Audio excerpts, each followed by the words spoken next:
Hello and welcome back again to my YouTube channel, The Mommy Jojo Vlogs. For today's video, magtuturo ako kung paano gumawa ng C-Bank account. Kapag nakapag-install na kayo ng C-Bank account sa inyong mga cellphone, i-open nyo lang yon at make sure na dapat i-allow nyo yung mga device location, yung mga media, camera, dapat naka-allow yon sa app ng C-Bank.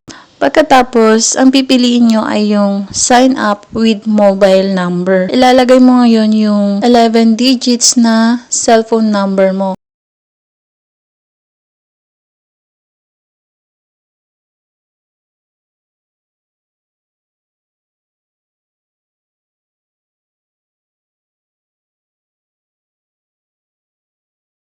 Pagkatapos, kung meron kang referral code, pwede mo din itong ilagay.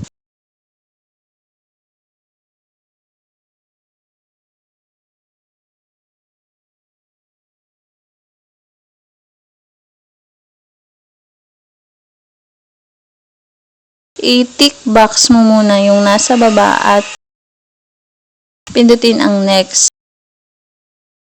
Ang susunod, mapupunta ka sa Start Facial Verification.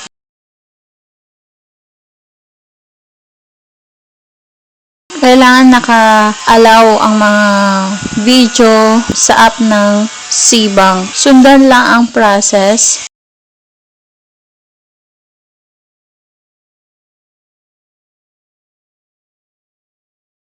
Pagkatapos, mapupunta ka naman ngayon sa mga ID na pwedeng gamitin. Pumili ka na lang sa mga ID na ito kung ano ang meron ka. Kung meron kang UMID, ito ang pipicturan mo. Sundan lang din ang proseso.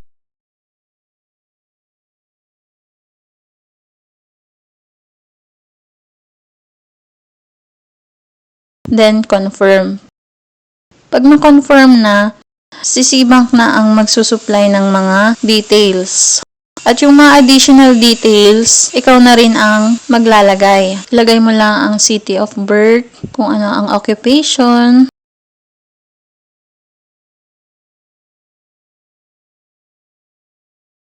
Meron dito sa baba na pagpipilian. Pumili ka na lang sa mga yan.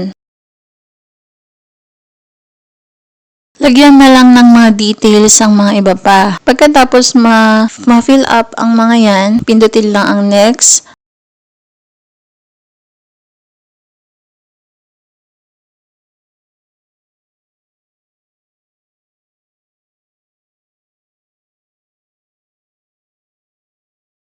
Then, basahin lang ang terms of service.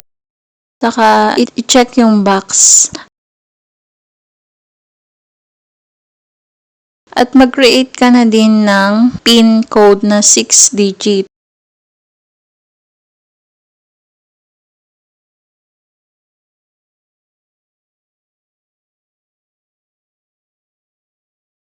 Ayan, ganun lang kadali. Nasubmit mo na ang application ng C-Bank. Dahil under review pa ang iyong account, mag-aantay ka lang ng isang araw. Bale, ito yung magiging profile mo. Pag na-approve na yan, within 1 day, makikita mo na yung dashboard at pwede ka nang makapag-cash in, cash out, free transfer dito sa C-Bank app. Then, click mo lang yung logout kapag tapos na. Yun lamang po ang video ito. Kung nagustuhan ang video ito, mag-like at mag-subscribe na.